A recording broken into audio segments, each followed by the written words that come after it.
청취자 여러분 안녕하십니까? 장원석입니다. 2018년 11월 8일 목요일 YTN 라디오 수도권 투데이를 시작합니다.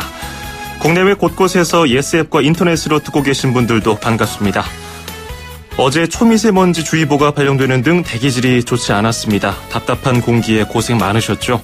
수도권에는 비상저감 조치가 시행됐고요. 오늘은 정부가 미세먼지 종합대책을 발표합니다. 잠시 뒤 일부 투데이 포커스에서는 김승배 한국산업기상협회 본부장 전화 연결해서 관련 이야기를 나눠보겠습니다. 2부 이번 주말 어디 갈까 코너에서는 여행지 추천해드리고요. 투데이 안전톡톡 시간에는 안전상식을 알려드리겠습니다.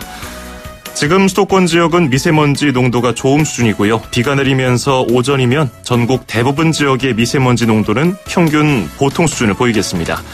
비는 내일까지 강원 영동을 제외한 중부지방과 경북 북부, 남해안 등에 20에서 60mm가 내리겠습니다. 강원 영동, 경북 북부와 남해안을 제외한 남부지방에는 10에서 40mm의 강수량이 예보되어 있습니다. 비가 내리는 양도 제법 많고 바람도 강하게 불 것으로 보입니다. 피해 없도록 대비 잘하셔야겠습니다.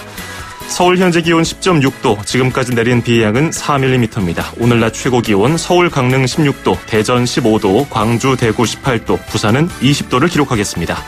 YTN 라디오 수도권 투데이 1부 잠시 뒤에 출발합니다.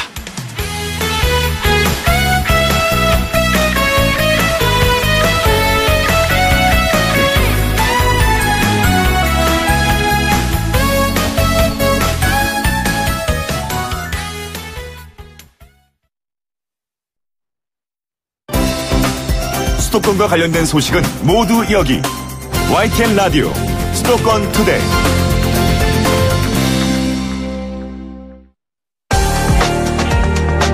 투데이 포커스. 어제까지 일주일 가까이 고농도 미세먼지가 기승을 부렸습니다. 어제 서울은 올가을 들어 처음으로 초미세먼지 주의보가 내려졌죠. 그래서 서울과 인천, 경기 지역에는 미세먼지 비상저감 조치가 시행됐습니다. 어제 내린 비는 미세먼지 해소에 도움이 안 됐지만 그나마 오늘은 비와 함께 강하게 바람이 불면서 서울을 비롯한 수도권은 좋음 수준을 회복했습니다. 여전히 미세먼지가 좋지 않은 일부 지역도 오전이면 전국 대부분 미세먼지 농도가 옅어질 것으로 예보가 됐습니다. 하지만 이것도 잠시고요. 내일 낮부터는 다시 미세먼지 농도가 높아진다고 합니다. 한편 정부는 오늘 이낙연 국무총리 주재로 회의를 열고 미세먼지 관련 종합대책을 발표할 예정입니다. 최근 며칠 미세먼지가 심했던 이유는 무엇이고 다가올 겨울 미세먼지는 어느 정도일지 전망해보겠습니다.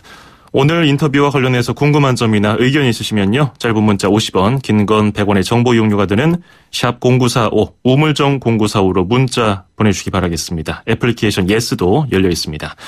김승배 한국산업기상협회 본부장과 함께 자세한 이야기 나눠보겠습니다. 김 본부장님 안녕하세요. 네, 안녕하십니까? 예. 어제까지 이번 주 내내 미세먼지가 기승을 부렸고요. 길가에 나뭇잎의 움직임이 거의 없었을 정도로 바람이 안 불었는데요. 네. 미세먼지가 심했던 가장 큰 이유 중 하나가 대기 정체였습니까? 네, 그렇습니다. 이제 가장 첫 번째 원인은 이제 계절적인 원인인데요. 예. 11월 이제 가을, 겨울로 넘어가는 시기이지 않습니까? 예. 우리나라 사실 미세먼지 속에서 1년 12달 살고 있습니다. 미세먼지가 발원되는 발원지역, 그러니까 자동차, 공장 또는 화력발전소, 우리 생활 냉난방, 이 모든 요인이 가을에만 생기는 건 아니지 않습니까? 예, 예. 여름에 생기는데 여름엔 계절적인 원인 때문에, 그러니까 비가 자주 오기 때문에 또 공기가 남쪽에서 북쪽으로 불어오는 그런 계절이기 때문에 우리가 미세먼지가 이제 좀 이렇게 정화가 되는 시기죠, 그때가. 예. 그런데 이제 이 가을이 되면 이제 그러한 여름과 같은 기상 조건이 사라지기 때문에 이제 미세먼지 내년 그러니까 5월까지는 적어도 올해 한 11월부터 내년 5월까지는 이제 미세먼지 계속 이 말이 나올 겁니다. 그러게 말입니다. 그게 이제 결국은 계절적인 요인이고 미세먼지는 늘 우리 주변에 있지만 바람이 많이 분다거나 비가 온다거나 이러면 이제 미세먼지를 우리가 잠깐 잊는 거죠. 예. 근데 어제 같은 경우는 비가 한 많게는 5mm 정도 전국적으로 네, 내렸는데 그 정도 비 가지고는 이게 해소가 안 되나 보죠. 네, 그렇죠. 예.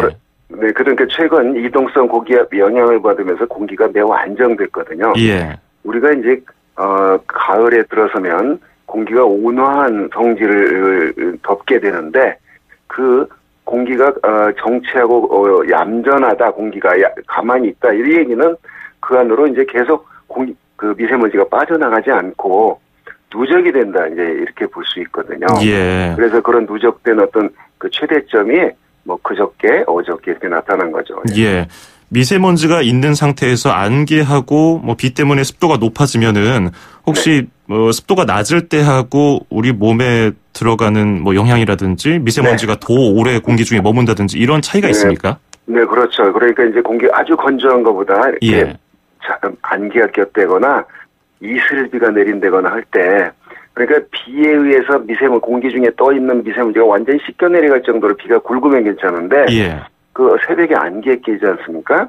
이러면 그 미세한 작은 물방울에 미세먼지가 흡착이 되죠. 붙게 되죠. 예. 그러면 그걸 뭐 아침 운동한다고 그래서 새벽 한 5시, 6시 나가서 심호흡을 하면 그걸 깊이도 마시는 그런 격이 되거든요. 예. 그래서 안개 낄 때 도시에서 그 새벽 운동을 삼가라. 이게 이제 그 미세먼지가 안개 입자에, 작은 물방울 입자에 흡착이 되기 때문에 그렇습니다. 그렇군요.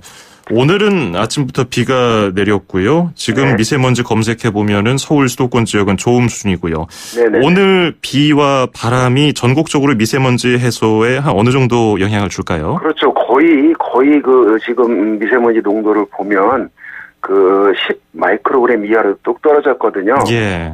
이게 뭐 가장 결정적인 영향을 준 게 비가 이제 씻겨 내려갔기 때문이죠. 그래서 아까 말씀드렸듯이 늘상 있지만 비가 오거나 바람이 또 강하게 불거나 이런 조건이 아니라면 미세먼지는 분명히 높아질 겁니다. 예. 이게 또 얼마나 갈지도 걱정이에요. 내일 낮부터 다시 미세먼지 농도가 안 좋아진다는 예보를 봤기 때문에요. 네네. 걱정이네요. 네, 일시적으로 이렇게 씻겨졌지만 이 지금 전국에 내리고 있는 비는 서울, 경기, 이 중부지방은 오늘 한 자정 약간 넘길 때 그러니까 내일 새벽까지 비가 내릴 거고요. 남쪽은 이제 한 아침이나 오전까지 내릴 텐데 이 기간 중에는 뭐 어찌됐건 공기가 깨끗한 그런 우리가 물 청소하는 그런 효과가 있기 때문에 문제는 이게 비가 그치고 나면 바로 또 올라갈 그런 조건이거든요. 그러니까 우리나라 자체에서 발원되는 미세먼지 플러스 저 중국 쪽에서 넘어오는 미세먼지 늘 이게 우리를 괴롭힐 겁니다. 그렇군요. 이게 미세먼지 환경 기준이 예전에는 세계 기준에 미치지 못한다는 따라서 지난 3월에 좀 선진국 수준으로 강화가 되지 않았습니까? 네네. 그러다 보니까 대기질은 뭐 평소대로 그대로라고 하더라도 기준이 강화됐으니까 당연히 나쁨을 기록하는 일수가 더 늘어나는 건 당연한데요. 당연하죠. 근데 제가 느끼기에는요, 그 기준을 떠나서 미세먼지가 지난해보다 올해가 더 나빠진 것 같기도 한데 전문가께서 보시기에는 어떠신지요? 이 환경 미세먼지 문제는 사실은 매년 해가 갈수록 그 많은 정부가 많은 투자를 해서 줄이는 데 노력하기 때문에 연평균의 변화량을 보면 분명히 줄어들고 있습니다. 환경부 통계에 따르면 그 PM10 우리가 하늘에 떠 있는 미세먼지를 크게 그 입자 크기를 10 마이크로미터 이하를 이제 PM10이라고 그러는데 미세먼지. 그게 입자가 2.5 마이크로미터 이하를 이제 초미세먼지 이렇게 더 가늘다 해서 이제 구분을 하는데요. 그 PM10 농도를 보면 2004년도에 전국 1년 평균이 약 59 마이크로그램 정도 됐었거든요. 그게 작년 같은 경우는 45 마이크로그램이니까 통계적으로 보더라도 수치는 분명히 떨어지고 있습니다. 그건 그만큼 이제 정부가 관여를 하고 있다는 얘기거든요. 사실은 우리가 잊었지만 제 70년대 만약에 우리 그 서울을 기억하는 분들은 길거리에 그 버스마다 뒤에서 내뿜는 까만 매연을 기억을 하고 있을 겁니다. 모든 트럭.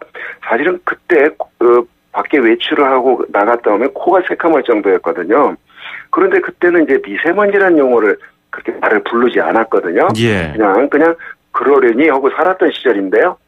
지금은 이제 모든 게 건강, 위생 뭐 이런 어떤 의식 수준이 높아졌기 때문에 미세먼지 관심을 갖고 있는데 매년 줄어들고 있는 추세는 사실입니다. 그런데 이제 관심이 그만큼 또 높아진 거죠. 그렇군요. 그런데 요 며칠 그랬듯이 대기 정체 현상이 좀 길어지는 것. 지난 봄에도 한동안 대기 정체가 너무 오래 지속되다 보니까 그 미세먼지도 한참 지속됐거든요. 네네네. 기상학적으로 이런 대기 정체 현상이 길어지는 거는 흔한 일인가요? 네, 그렇습니다. 그러니까 공기가 끊임없이 그 제자리에 있지 않고 순환하는 건 분명한데 예. 기상 조건이 그러니까 안정된 작은 대륙 고기압 덩어리가 큰 대륙 고기압이 확장하면 그 기압차가 남북 간에 크기 때문에 예. 바람이 강하게 불거든요. 우리가 늘 겪는 겨울철에 그 찬바람 있지 않습니까? 예. 자, 그런 바람이 불 때는 뭐 공기가 정체하지 않고 확 휩쓸려 가는데 온화한 성격의 적은 규모의 이동성 고기압 영향권에 들면 공기는 제자리에 있을 수 없지만 그게 마치 그냥 이렇게 물이 갇혀서 흐르지 못하듯이 어떤 그 시계 방향으로 뱅뱅뱅뱅 돌면서 그냥 한반도 위에서 정체하는 그런 그 기상 조건이 있거든요. 예. 그땐 어김없이 미세먼지가 빠져나가지 못하니까. 그렇군요. 그 안에 갇히게 되고, 우리나라 내부에서, 국내에서 발생하는 미세먼지, 뭐 통계적으로 기상 조건에 따라서 좀 달라지지만 대충 한 우리 국내에서 40%, 외국에서 한 60% 이렇게 오는 그런 미세먼지거든요. 예. 같은 그 중국 쪽은 탓하기 이전에 우리 국내 거를 먼저 발원되는 걸 줄이는데 그게 다 이제 어떻게 전 국민이 어떻게 동참하느냐 이제 이런 문제라고 봅니다. 그렇군요. 요즘에 뭐 국민들 10명 가운데 8명은 방사능보다 미세먼지에 더 걱정을 한다. 뭐 이런 통계가 있을 정도로 국민 생활에서 아주 그 불안 요인으로 떠오르고 있는데 그러다 보니까 미세먼지 유입 경로를 두고 갑론을박도 있고요. 방금 뭐 본부장님 설명하셨지만은 그렇다 하더라도 중국 정부에 강하게 항의해라. 뭐 이렇게 요구하는 여론을 볼 수 있지 않습니까? 그런데 전문가들 얘기하기로는 지금으로서는 뭐 국외에서 몇 %, 그리고 중국 어느 지역에서 얼마나 정확하게 그 미세먼지 양이 발생하는지 추정할 수밖에 없다. 그러니까 정확하게 알 수가 없기 때문에 추측만 할 수 있다 해서 객관적인 정보로 중국 정부에다가 항의를 못한다 이렇게 얘기를 하거든요. 그래서 이 수치를 명확하게 측정을 할 수 있는 방법이 없는 건가요? 아니면 외교적으로 연구 협의가 안 되는 걸까요? 네, 그렇죠. 이제 과학적으로 그 우리나라가 편섭부진에 놓여 있기 때문에 중국 쪽에서 우리나라 쪽으로 공기가 흘러가거든요. 예. 자, 그 안에 미세먼지가 포함되어 있을 것이다라는 어떤 그 심정을 갖고 있는데 그런 것들 정확히 금방 말씀하셨듯이 과학적인 데이터를 가지고 중국에다 얘기를 해야 되죠. 예. 자, 이 문제는 우리나라가 그 사이에 서해가 놓여져 있지 않습니까? 바다. 예. 그래서 뭐 중국 정부가 자기들이 가지고 있는 그 어떤 자기네 그 미세먼지 통계를 뭐 이렇게 아주 잘 뭐 공개적으로 이렇게 뭐 노출을 시키거나 뭐 그러지는 않을 거라고 봅니다. 그렇죠. 결국 우리 힘으로 그런 그 데이터들을 확보를 해야 되는데 그러기 위해서 이제 상당히 오랜 기간에 걸쳐서 관측을 해야 되고 또 이제 보면은 이제 예를 들면 항공기를 이용해서 그 서해상에 이렇게 날아가서 그 데이터를 미세먼지 농도를 주기적으로 어느 한두 번 측정해 가지고 되는 건 아니고 예. 주기적으로 측정을 한다거나 또 기상 위성으로 보면 미세먼지 농도 분포가 확장되는 이런 게 이제 그 데이터로 축적이 되거든요. 예. 분명한 건 중국에서 넘어오는 건 엄연한 사실입니다. 바로 공기가 흘러오는 건 우리가 그 오른쪽에 있으니까요. 예. 그래서 지금 제가 보기에는 이제 우리 국내 요인을 생각하지 않고 무조건 중국에다가 대고 미세먼지 그 환경 좀 관리 좀 하라 이렇게 요구하는 건 좀 무리라고 보고요. 예. 우리의 우리의 발원지를 좀 잡은 다음에 우리의 발원지라는 건 뭐냐면 화력발전, 공장, 자동차, 배기가스, 예. 우리 그 생활 냉난방, 뭐 이런 시멘트 공장, 뭐 많죠. 요인. 예. 한 4만여 가지의 미세먼지 발생 요인이라고 합니다. 네. 예. 그래서 이제 지자체에서도 비상 저감 조치를 시행할 때 가장 먼저 하는 것이 차량 이부제, 노후 경유차 통행 제한이고 화력발전소 발전량을 줄이는 내용도 포함됐는데 이제 오늘 이낙연 총리 주재로 미세먼지 관련 종합대책이 나오지 않습니까? 여기에는 뭐 방금 말씀하신 것들 다 포함될 것으로 알려졌는데 조금 더 적극적인 조치가 필요하다는 지적에 대해서는 어떻게 보세요?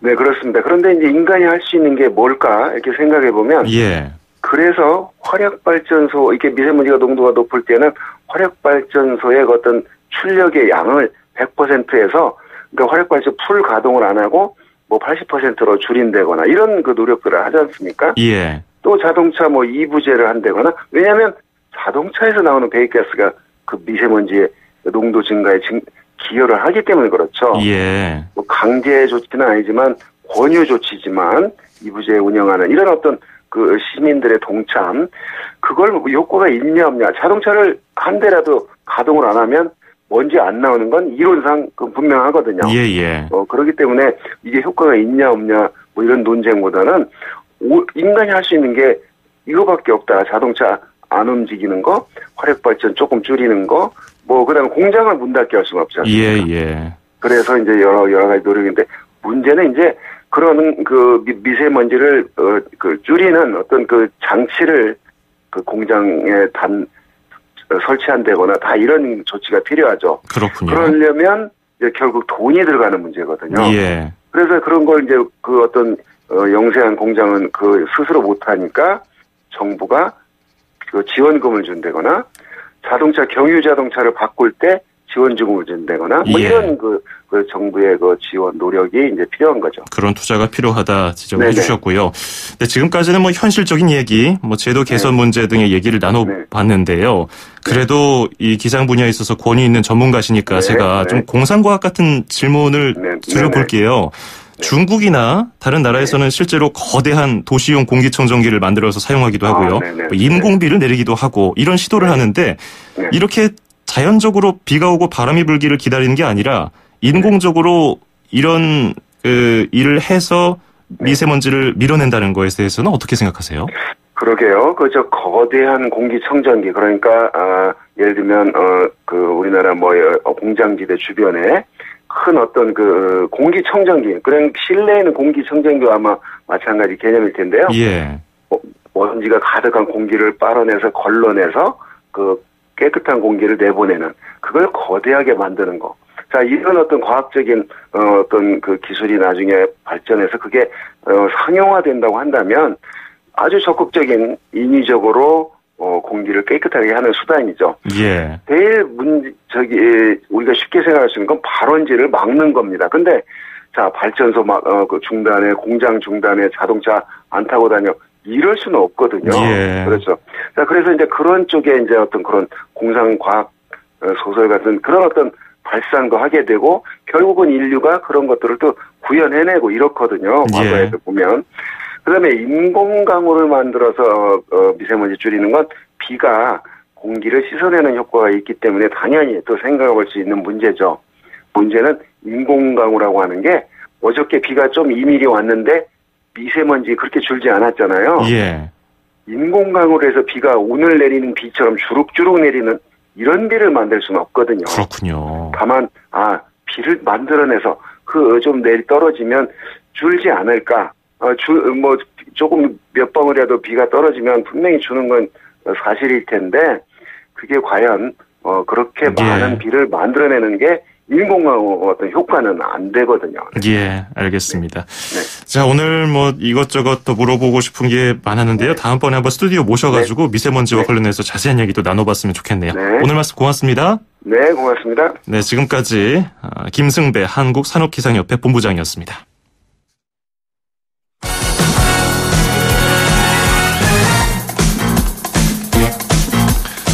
수도권 뉴스 브리핑입니다.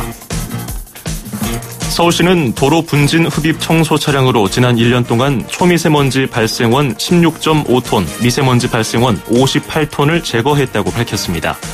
분진 흡입 차량이 1년 동안 도로에서 제거한 초미세먼지 발생원 16.5톤은 경유차 3만 6천여 대가 배출하는 양에 해당합니다. 서울시는 현재 100대인 분진 흡입 차량을 내년에 145대로 늘릴 예정입니다. 서울시는 자동차가 도로를 오가는 과정에서 발생하는 먼지 발생을 줄이기 위해서 지난 2010년 분진 흡입 청소차를 도입했습니다. 인천광역시가 고농도 미세먼지 발생과 관련해서 처음으로 영흥 화력발전소의 가동을 제한했습니다. 인천시는 석탄 화력발전소인 영흥화력 1, 2호기에 대해서 15시간 동안 전격 용량인 80만 킬로와트의 80%만 가동할 수 있도록 하는 상한 제약을 발령했습니다. 발전소 상한 제약은 고농도 미세먼지 발생으로 긴급하게 대기를 개선할 필요가 있을 경우 지자체가 화력 발전에 대해 발령하는 조치입니다. 경기도가 심야 시간대 교통 편의를 위해서 이달부터 심야버스 노선 14개를 늘립니다.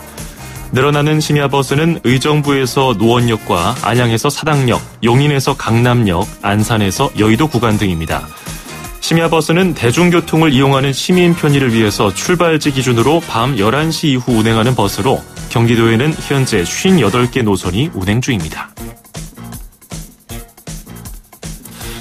인천시 연수구가 송도 국제도시 악취 발생지가 시화공단이라고 발표하자 시흥시가 사실과 다르다면서 반박했습니다.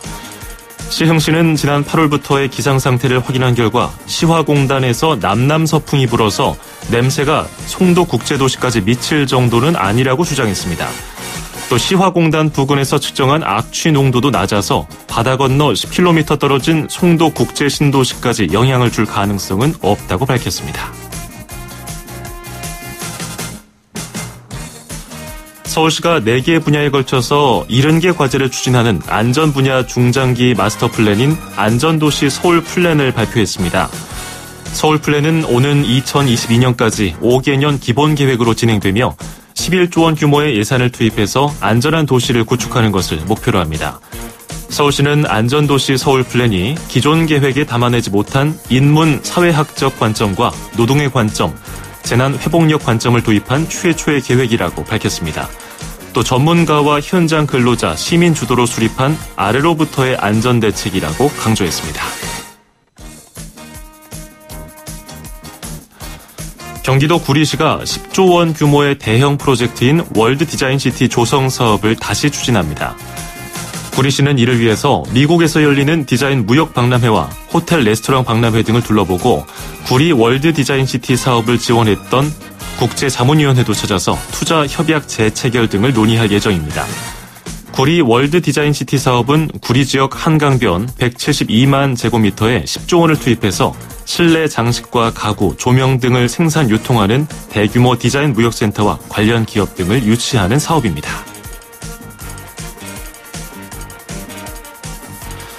중소기업 제품 공동구매 촉진대회에서 인천시가 대통령상을 받았습니다. 인천시는 지난 2016년 60%였던 중소기업 제품 구매율을 지난해 78%로 끌어올려서 중소기업 제품 판로 지원과 활성화에 기여한 우수 공공기관으로 뽑혔습니다. 인천시 관계자는 중소기업 제품 구매 실적을 직무 성과에 반영하는 등 구매 촉진을 위해서 노력하겠다고 밝혔습니다. 지금까지 수도권 뉴스 브리핑이었습니다.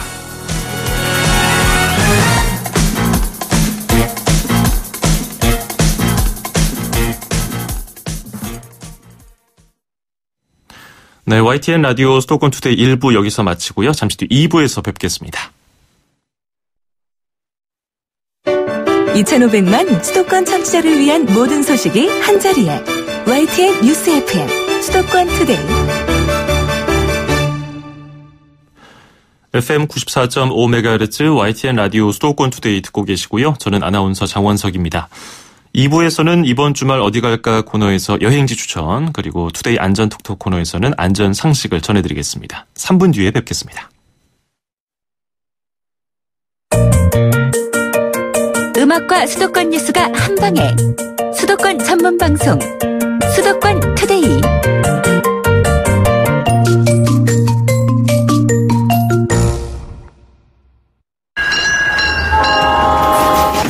Ignition, liftoff.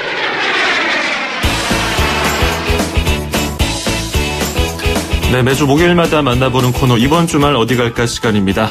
오늘은 비가 오지만 단풍은 여전히 예쁘고 가을 나들이 계획하게 되는 요즘입니다.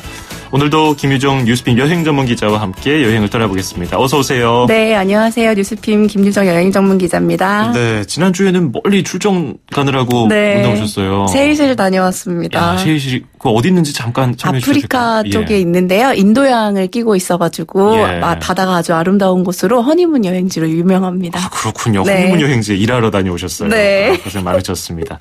자, 이번 주말에는 어디로 가볼까요?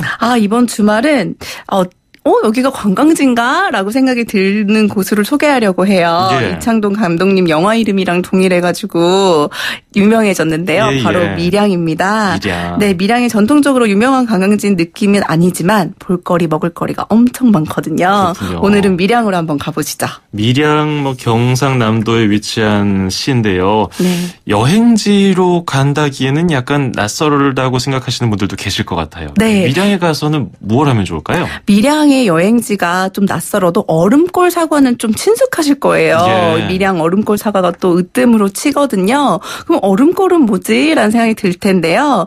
얼음이 어는 현상이 계절이랑 반대로 되는 것이 얼음골이에요. 예를 들어 봄에는 얼음이 맺기 시작해서 여름에는 얼음이 얼고 겨울에는 얼음이 녹고 따뜻한 바람이 부면서 계곡에 물이 얼지 않는 거예요. 말도 안 되죠. 네, 이게 얼음골, 즉 돌 속에 틈이 많아서 생기는 현상이거든요. 그래서 여름에는 피서지로 또 가을, 겨울에는 좀 훈훈하게 여행을 할 수 있는 곳으로 하고요.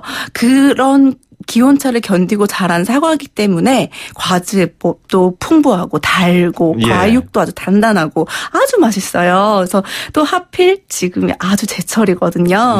그렇기 때문에 현지에서 제철 과일을 먹어볼 수 있다는 것만으로도 밀양을 찾을 가치가 있습니다. 그렇군요. 네. 대구 바로 밑에 있는 밀양 그쪽 동네 사과 정말 유명하잖아요. 네.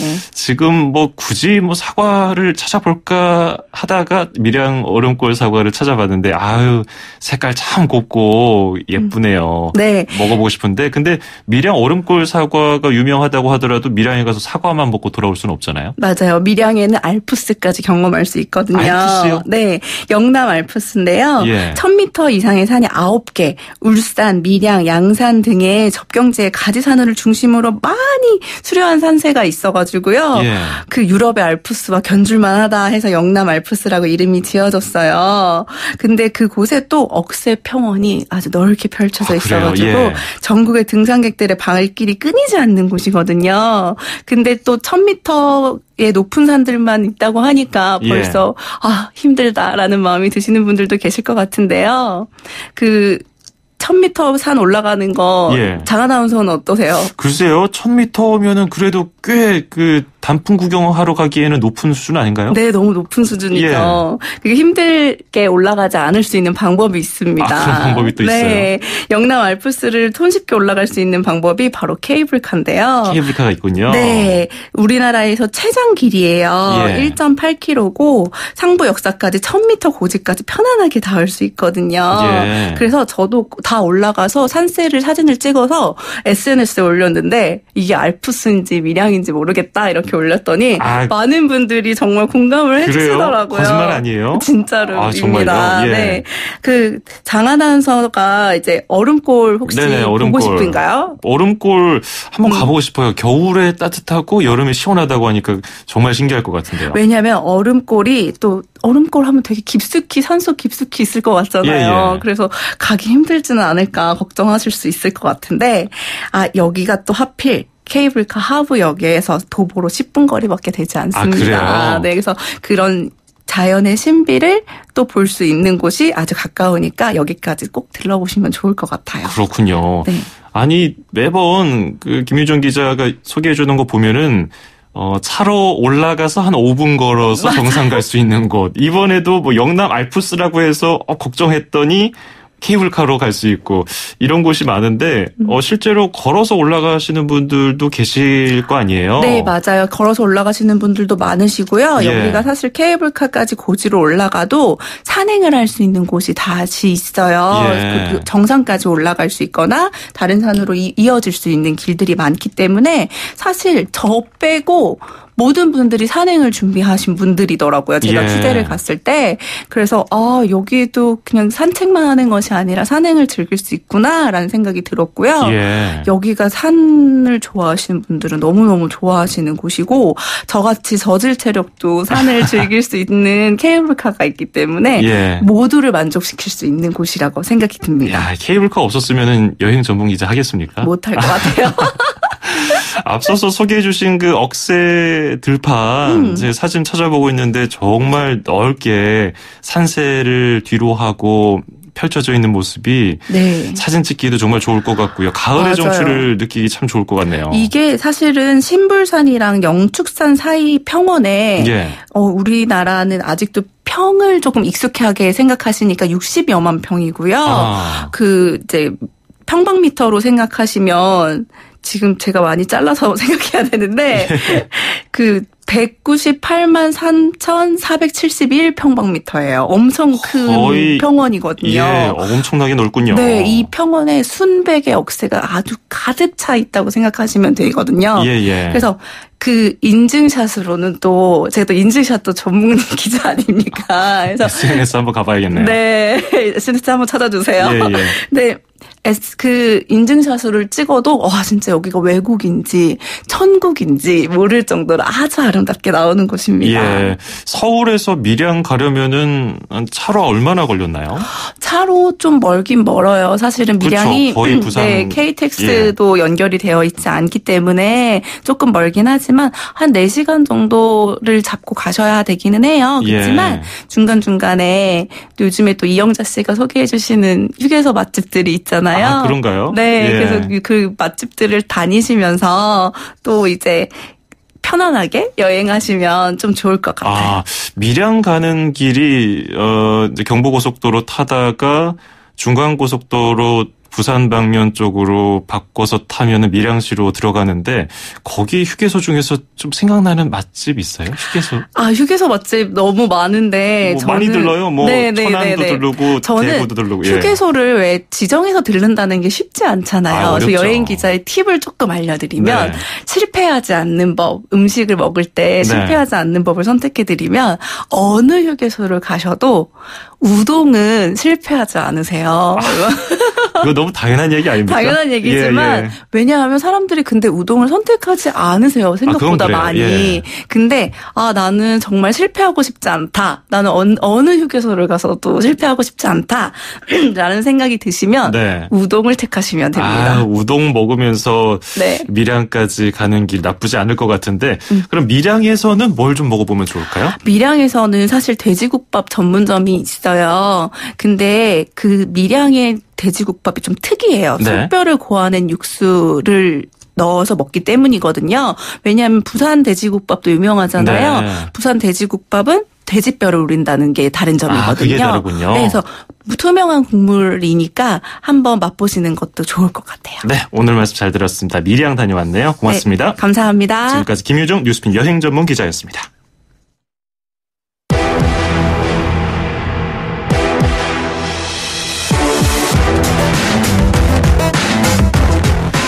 네, 계속해서 투데이 안전톡톡 시간입니다. 모든 시민의 안전을 위해서 바쁘게 뛰어다니는 분 만나보죠. 서울 양천소방서 이혜지 반장입니다. 반장님 안녕하세요.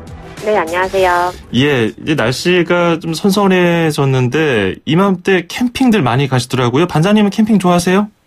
네, 저도 캠핑 진짜 재밌고 정말 좋아하는데요.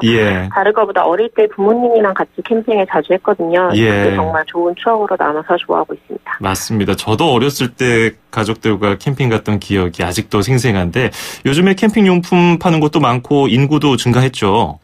네, 이제 최근 통계청 조사에 따르면 2011년도 캠핑족이 60만 명에 불과했지만 2016년도에 국내 캠핑 인구가 500만 명을 넘어섰고 캠핑카 등록 대수도 9,000대 이상으로 급증했다고 합니다. 캠핑 시장 규모 역시 200억 원에서 16년도에는 1조 5천억 원으로 급성장했고요. 이렇게 캠핑 인구가 늘고 있고 하지만은 역시 안전사고도 잇따르더라고요. 그 글램핑 사고 소식도 얼마 전에 들려왔었고요. 네, 또 이제 캠핑 사고가요, 여름철에 주로 발생할 것이라는 통념과는 달리 겨울에 많이 발생합니다. 예. 근데 겨울에 날씨가 추워서 캠핑이 어려울 것 같지만 또 요즘에는 각종 전열 장비가 발달해 겨울에도 캠핑의 인기가 나날이 높아지고 있는데요. 여러분들이 뉴스에서 자주 본 캠핑 사고, 일산화탄소 중독으로 인한 질식 사고가 이런 겨울철 캠핑 안전사고의 대표적인 사례 중에 하나입니다. 벌써 10월 달에 캠핑카 안에 숯을 피워놓고 잠자던 일가족과 텐트에서 부탄가스로 작동하는 온수 매트를 켜고 잠자던 부부가 숨지는 사건들이 발생했고요. 지난해 문화체육관광부의 자료에 따르면 최근 5년간 캠핑장 이용객 중 29명이 사망하고 44명이 중경상을 입은 것으로 나타났습니다. 예. 인명피해를 낸 캠핑장 사고는 대부분 화재나 가스 중독, 질식이 원인이었고요. 예, 화재 사고가 은근히 많군요. 그러면 겨울철에 캠핑을 안전하게 하려면은 뭘 좀 지켜야 될까요? 우선 텐트, 캠핑카처럼 밀폐된 곳에서 난방기구 사용은 자제하세요. 바닥 보온재, 침낭, 두꺼운 점퍼 등을 이용해 체온을 유지하시고 부득이 하게 난방기구를 사용할 때는 춥더라도 반드시 2개 이상의 환기구를 확보하고 내부 공기를 자주 환기시켜 주셔야 됩니다. 예. 텐트의 경우 상하단 환기창을 이제 최소 10cm 이상 열어서 환기하도록 하고 텐트 내부에 일산화탄소 경보기를 꼭 준비하고 사용하세요. 또 이제 춥다고 밀폐된 공간 안에서 고기 구워 먹는 행위나 이제 불 피우는 행위도 금물입니다. 예. 그럼에도 캠핑할 때는 불을 참 많이 필요로 해요. 요리할 때도 그렇고 모닥불을 피우기도 하고 그렇죠. 화재 예방을 위한 최소한의 방법 뭐가 있을까요? 우선은 이제 캠핑을 자주 하시는 분이라면 개인적으로 소화기 준비하셔도 좋을 것 같고요. 예. 캠핑장이라면 화재에 대피해서 미리 인근의 소화기 위치를 확인해 두세요. 또한 열에 약한 텐트 주변으로 난방기구가 닿지 않도록 거리를 두시고요. 예, 불과 물건들을 떨어뜨려 놓고 소화기 준비하라. 그리고 요즘 불 연재 방염 텐트도 있던데 이런 제품 사용하면 확실히 화재 예방이 되겠군요.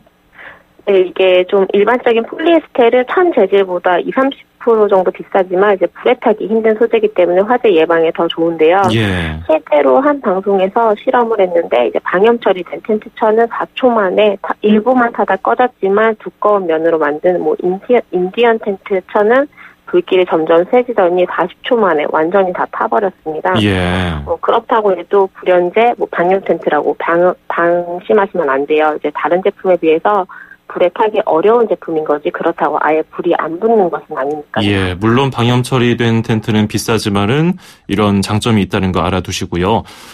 전기 화재도 조심해야겠어요. 이제 캠핑 시 전열기구를 사용할 때는 이제 외부 전기를 끌어올 릴선과 케이블선을 꼭 필요로 하는데요. 이 릴선과 케이블선이 이제 누전 차단기가 설치된 제품을 사용하셔야 됩니다. 또 릴선은 반드시 전체를 다 풀어서 사용하셔야 되는데요. 만약에 풀지 않고 사용하면 이제 둘둘 말려진 전선이 열로 인해서 피복이 녹으면서 화재가 발생할 수 있습니다. 또한 아까 모닥불 말씀하셨는데요. 예. 모닥불은 또 맨 땅에서 피우시면 안 됩니다. 반드시 화로를 사용해 피우시고 이때는 주변에 물을 뿌려서 불티가 날리지 않도록 하세요. 또 꺼진 불도 다시 보다 많이 들어보셨죠? 이제 불을 사용한 후에는 불씨를 확실히 끄시고 숯불 등에 잔불이 없는지 확인하도록 합니다. 그렇군요. 한국관광공사 고캠핑 사이트, 한국관광공사 고캠핑 사이트를 들어가시면은 안전한 캠핑장을 고를 수 있다고 하니까요. 이 점 참고하시면 좋을 것 같고요. 오늘 말씀 잘 들었습니다. 고맙습니다. 네, 감사합니다. 네, 지금까지 이혜지 양천소방서 반장이었습니다. When your legs don't work like they used to before, and I can't sweep you off of your feet. 11월 18일 목요일 YTN 라디오 수도권 투데이 마치겠습니다. 앞서 1부에서 미세먼지 관련해 인터뷰를 했는데요. 끝자리 7968번님이 차라리 바람 많이 불어서 추운 게 낫겠습니다. 아이들 이제 태어날 다음 세대들이 더 걱정입니다. 이렇게 말씀하셨어요. 오늘 하루 같은 공기가 늘 이어지면 얼마나 좋을까요? 자, 끝으로 들으신 노래 제스민 톰슨이 부릅니다. Thinking Out Loud. 저는 내일 아침 9시 10분에 뵙겠습니다. 장원석이었습니다. 고맙습니다. Heart at 23, I'm thinking about